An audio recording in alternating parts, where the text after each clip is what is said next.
वर्णिवेश रमणीय दर्शनम मंदहासरुचिरान्नाम भुजम पूजितम सुरु नरोत्तम ऐर्मुदा धर्मनंदन महम विचिन्तये।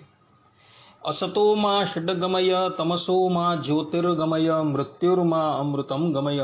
ओम शांति शांति शांति। अस्मद्गुरु समारंभाम नाथ यामूल मध्यमाम लक्ष्मी वल्लभ पर्यंताम वंदे गुरु परंपरा। આજની જ્ઞાન સભાની અંદર પધારનારા બધા જ ભગવદ ભક્તોને વેદાંતાચાર્ય પુરાણ ઇતિહાસાચાર્ય અને ફિલોસોફી શાસ્ત્રી રાકેશભાઈના હેતપૂર્વક જય સ્વામિનારાયણ। ભક્તો, વિશિષ્ટાદ્વૈત મતના ક્રમિક પ્રવચનની અંદર ગયા વખતના વિશિષ્ટાદ્વૈત મતના પ્રવચનની અંદર આપણે બધા રામાનુજાચાર્યજીએ પ્રતિપાદન કરેલો વિશિષ્ટાદ્વૈત મત છે એ જ મત સ્વામિનારાયણ સંપ્રદાયના વિદ્વાનોને અક્ષરે અક્ષર માન્ય છે એ સંબંધમાં આપણે વાત શ્રવણ કરતા હતા। શાસ્ત્રોના પ્રમાણો દ્વારા તમને એ વાત પ્રતિપાદન કરીને બતાવી કે રામાનુજાચાર્યજીએ જે વિશિષ્ટાદ્વૈત મતને પ્રતિપાદન કરેલો છે એ જ ઉદ્ધવ સંપ્રદાયના વિદ્વાનોને અક્ષરે અક્ષર માન્ય છે। આ પ્રમાણેની વસ્તુ સ્થિતિ હોવા છતાં પણ સંપ્રદાયના કેટલાક કુતાર્કિકો જે છે એ આ બંને સંપ્રદાયે પ્રતિપાદન કરેલા વિશિષ્ટાદ્વૈત મતની અંદર કુતર્ક કરી રહ્યા છે અને એ કુતર્કોનો આપણે બધાએ વિચાર કર્યો અને શાસ્ત્રો અનુસાર એ બધા જ કુતર્કોનો પરિહાર કરેલો હતો। પુનઃ એ જ ચર્ચા જે છે એ આપણે અગાડી વધારીએ છીએ। તો સંપ્રદાયના કેટલાક પંડા પંડિતો જેઓને નથી તો રામાનુજ સંપ્રદાયના ગ્રંથોનો અભ્યાસ કે નથી તો એ લોકોને સ્વામિનારાયણ સંપ્રદાયના ગ્રંથોનો અભ્યાસ, છતાં પણ કેવલ કુતર્ક કરીને આ બંને સંપ્રદાયે જે વિશિષ્ટાદ્વૈત મતનું પ્રતિપાદન કરેલું છે એની અંદર પણ કુતર્ક કરીને એવું કહેવા માંગે છે કે રામાનુજાચાર્યજીએ પ્રતિપાદન કરેલો વિશિષ્ટાદ્વૈત મત એ ભિન્ન છે અને સ્વામિનારાયણ સંપ્રદાયે પ્રતિપાદન કરેલો વિશિષ્ટાદ્વૈત મત ભિન્ન છે। અને એ પ્રમાણે કુતર્ક કરીને એ લોકો એવું કહેવા માંગે છે કે આ બંને સંપ્રદાયો જે છે એ ભિન્ન જ છે અને એઓએ પ્રતિપાદન કરેલા વિશિષ્ટાદ્વૈત મત પણ સંપૂર્ણપણે ભિન્ન છે, પરંતુ એ લોકોની આ બધી જ માન્યતા જે છે એ અસત્ય છે। અગાડી એ બધી જ બાબતનું આપણે પ્રતિપાદન કરી આવેલા છે। મુક્તોને દેહ ધારણ કરવો કે ન કરવો એ બાબતની અંદર પણ આ પંડા પંડિતો જે છે એ કુશંકા કરે છે। એ લોકોનું કહેવું એવું છે કે રામાનુજીય મત અનુસાર જીવ મુક્ત દશામાં નિરાકાર જ રહે છે, છતાં પોતાની ઈચ્છા અનુસાર તે દેહ ધારણ કરી શકે છે। જ્યારે ઉદ્ધવ સંપ્રદાયમાં સ્પષ્ટપણે એવું કહેવામાં આવેલું છે ગદડા પ્રથમના પહેલા વચનામૃતની અંદર કે ભગવાનનો ભક્ત દેહ મૂકે છે ત્યારે ભગવાનની ઈચ્છાથી તેને બ્રહ્મમય દેહ પ્રાપ્ત થાય છે। ગદડા પ્રથમના 64મા વચનામૃતની અંદર એવું કહેવામાં આવેલું છે કે બ્રહ્મ ભાવને પામ્યો એવો જે આત્મા તેણે કરીને સેવાને વિશે પ્રવર્તે છે। ગદડા પ્રથમના 66મા વચનામૃતની અંદર એવું કહેવામાં આવેલું છે કે જ્યારે એ જીવના અજ્ઞાનની નિવૃત્તિ થાય છે ત્યારે એ જીવ કેવલ ચૈતન્ય માત્ર રહે છે, પછી એ જીવને જુદી જે ચૈતન્ય પ્રકૃતિ તેનો દેહ બંધાય છે અને તેને યુક્ત થકો ભગવાનના અક્ષરધામમાં રહે છે। ગદડા અંત્યના 38મા વચનામૃતની અંદર કહ્યું છે કે ભગવાનના અક્ષરધામમાં તે મુક્તોનો જે આકાર છે તે પુરુષ જેવો દ્વિભૂત છે અને સચ્ચિદાનંદ રૂપ છે। આ પ્રમાણે કહી એ લોકો એવું કહેવા માંગે છે કે રામાનુજ સંપ્રદાયની અંદર એવી માન્યતા છે કે ભગવદ ધામમાં ગયેલો જે જીવ જે છે એ દેહ ધારણ કરીને ભગવાનની સેવામાં જોડાય છે અને દેહ વગર પણ એ રહી શકે છે, જ્યારે ઉદ્ધવ સંપ્રદાયની માન્યતા એવી છે કે મુક્તોએ ફરજિયાત દેહ ધારણ કરીને ભગવાનની સેવામાં જોડાવવાનો છે। આ પ્રમાણે કહી એ લોકો એવું કહેવા માંગે છે કે આ બંને સંપ્રદાયની મુક્તિની બાબતની અંદર પણ ભિન્નતા જોવા મળે છે। પરંતુ એ લોકોને ખબર નથી કે આ પ્રમાણે કહીને આપણે આપણી અજ્ઞાનતા જે છે એ પ્રદર્શિત કરીએ છીએ. કારણ કે ઉદ્ધવ સંપ્રદાયના માન્ય પ્રબંધોની અંદર પણ એ વાત લખાયેલી છે કે દેહ ધારણ કરીને ભગવાનની સેવા કરવી કે દેહ ધારણ કર્યા વગર રહેવું એ મુક્તોની ઈચ્છા પર આધારિત છે. ભગવાન સ્વામિનારાયણે જેને પોતાના આધ્યાત્મ શાસ્ત્ર તરીકે માન્ય કરેલા છે એવા શ્રી ભાષ્યની અંદર રામાનુજાચાર્યજીએ સ્પષ્ટ રૂપે શ્રુતિ ભગવદીના પ્રમાણો આપીને એવું પ્રતિપાદન કરેલું છે કે મુક્તોને દેહ રાખવો કે દેહ નહીં રાખવો એ મુક્તોની ઈચ્છા પર છે. અને એ જ બાબતનું પ્રતિપાદન જે છે એ મુક્તાનંદ સ્વામીએ બ્રહ્મસૂત્રની બ્રહ્મમીમાંસા નામની ટીકાની અંદર તથા સદગુરુ ગોપાળાનંદ સ્વામીએ સૂત્રાર્થ દીપિકા નામની ટીકાની અંદર એ જ બાબતનું પ્રતિપાદન કરેલું. તો હવે એ બાબત જે છે એ આપણે સૂક્ષ્મતાથી અવલોકન કરીએ, જેથી કરીને પેલા પંડા પંડિતો જે મુક્તિની બાબતની અંદર તર્ક કરે છે તેને યથાર્થપણે આપણે ઉત્તર આપી શકીએ.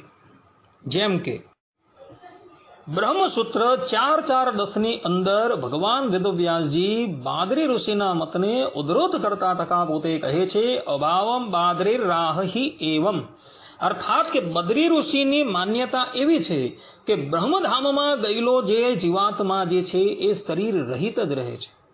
હવે આ મતનું સમર્થન કરતા થતા રામાનુજાચાર્યજી, મુક્તાનંદ સ્વામી અને સદગુરુ ગોપાળાનંદ સ્વામી શ્રુતિનું પ્રમાણ આપતા પોતે કહે છે ન હવૈ શરીરસ્ય સતઃ પ્રિયા પ્રિયોર અપહતેર અસ્તિ અશરીરમ વાસન્નમ ન પ્રિયા પ્રિયે સ્પૃશતઃ, અર્થાત કે સશરીર વ્યક્તિના પાપ પુણ્યોનો નાશ નથી થતો, અશરીરીને પાપ પુણ્ય સ્પર્શ કરી શકતા નથી. આ પ્રમાણે શ્રુતિનું પ્રમાણ આપીને આ ત્રણેય મહાનુભાવો એવું કહે છે કે બાદરી ઋષિનો જે મત છે એ યથાર્થ છે, કારણ કે એની અંદર શ્રુતિ પ્રમાણ છે. ત્યારબાદ ભગવાન વેદવ્યાસજી જે છે એ 4.4.11 અંદર જૈમિની ઋષિના મતને ઉદ્ધૃત કરતા થકા પોતે કહે છે ભાવમ જૈમિની વિકલ્પ આમનનાથ, અર્થાત કે જૈમિની ઋષિની માન્યતા એવી છે કે બ્રહ્મધામમાં ગયેલો જે મુક્તાત્મા છે એ શરીર સહિત જ રહે છે.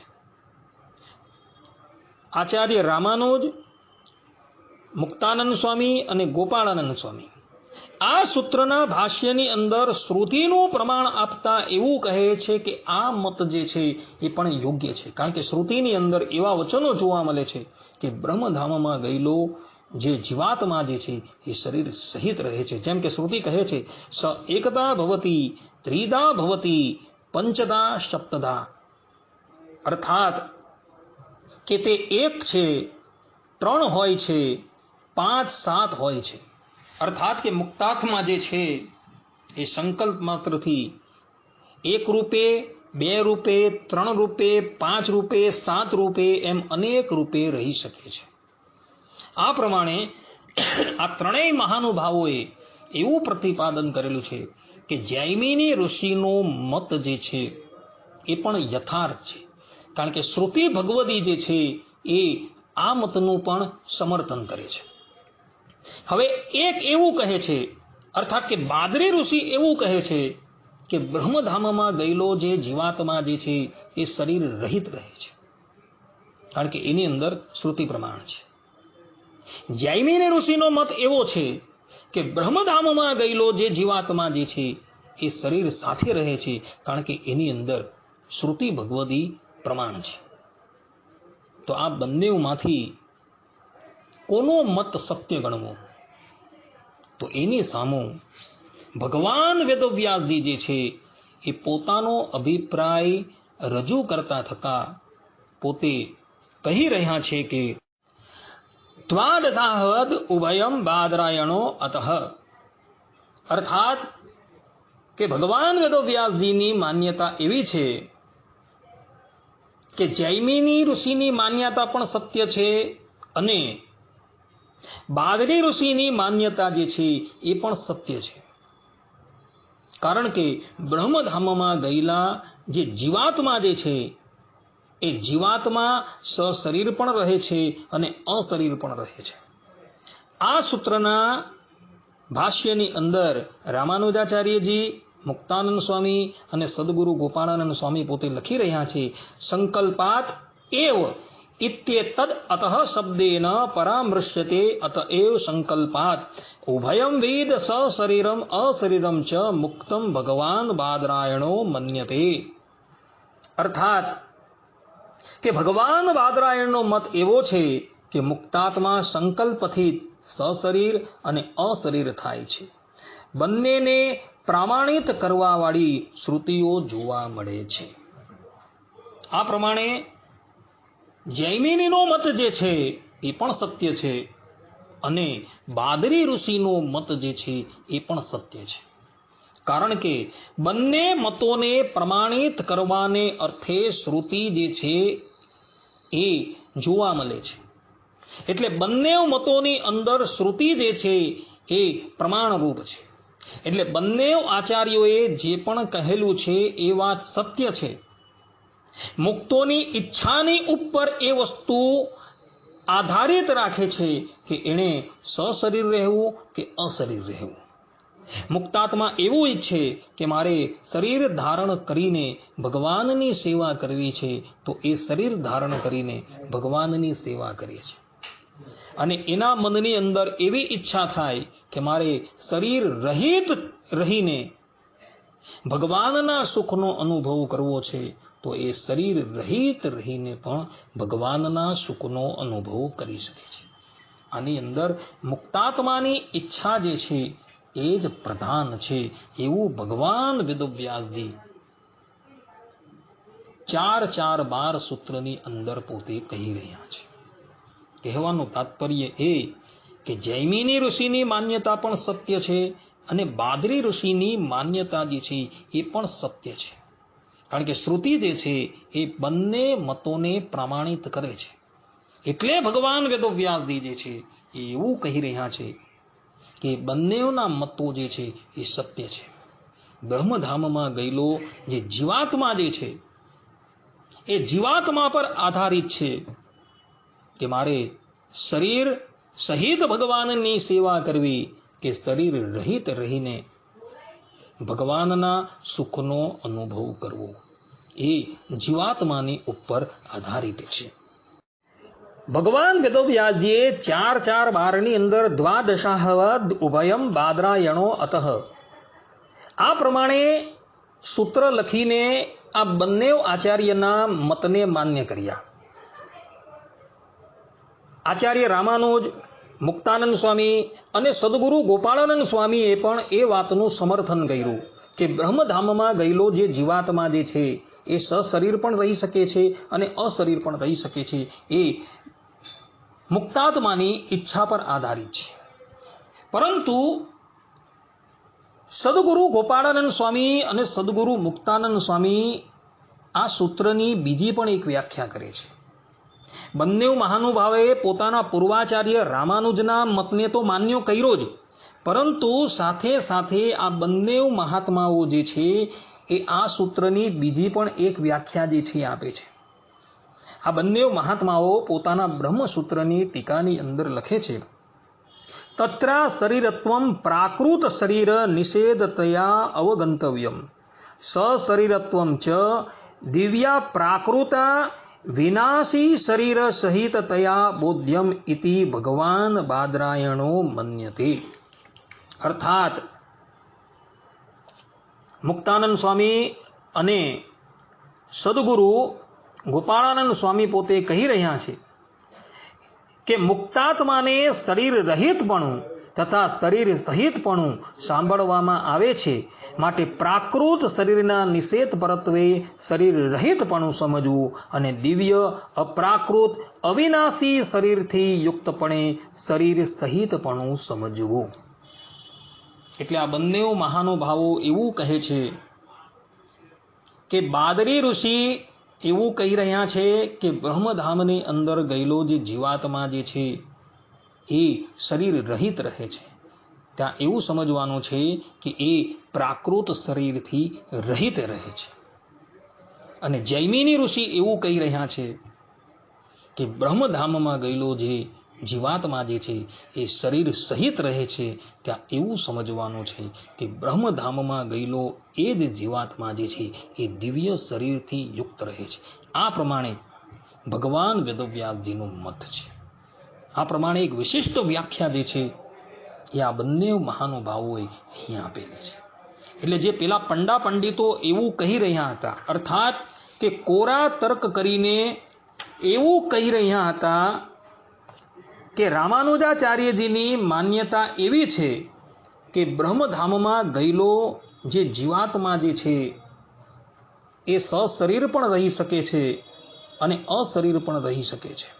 જ્યારે ઉદ્ધવ સંપ્રદાયના વિદ્વાનોની માન્યતા એવી છે કે બ્રહ્મધામમાં ગયેલો જે જીવાત્મા જે છે એને ફરજિયાત શરીર ધારણ કરીને ભગવાનની સેવામાં રહેવાનું છે. એની એ બધી જ માન્યતા છે એ ગલત સિદ્ધ થઈ જાય છે. કારણ કે ઉદ્ધવ સંપ્રદાયના બે મહાધુરંધર વિદ્વાન મુક્તાનંદ સ્વામી અને સદગુરુ ગોપાળાનંદ સ્વામીએ આ બ્રહ્મસૂત્રની વ્યાખ્યાની અંદર એ વાતની સ્પષ્ટતા કરી દીધેલી છે કે બ્રહ્મધામમાં ગયેલો જે જીવાત્મા જે છે એ જીવાત્માની ઉપર આધાર રાખે છે કે એણે શરીર ધારણ કરીને ભગવાનની સેવા કરવી કે શરીર રહિત થઈને ભગવાનના સુખનો અનુભવ કરવો.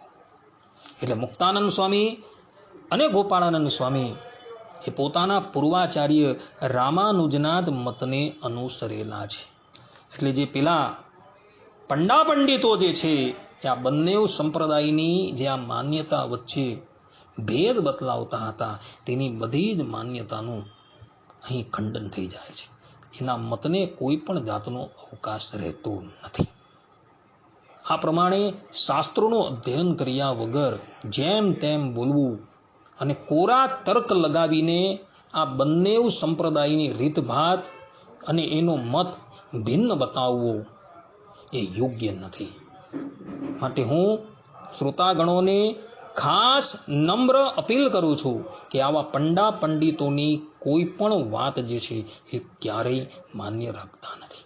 આટલું કહીને હું મારા પ્રવચનને અહીં વિરામ આપું છું. સર્વે સંતુ નિરામયઃ, સર્વે સુખીનો ભવંતુ, સર્વભદ્રાણિ પશ્યન્તુ, મા કશ્ચિત દુઃખ ભાગ ભવેત. અસ્તુ. જય સ્વામિનારાયણ. હવે પછીના પ્રવચનની અંદર પણ આપણે બધા પુનઃ આ ચર્ચાને અગાડી વધારશું. ત્યાં લગીન બધા જ ભગવદ્ ભક્તોને જય સ્વામિનારાયણ.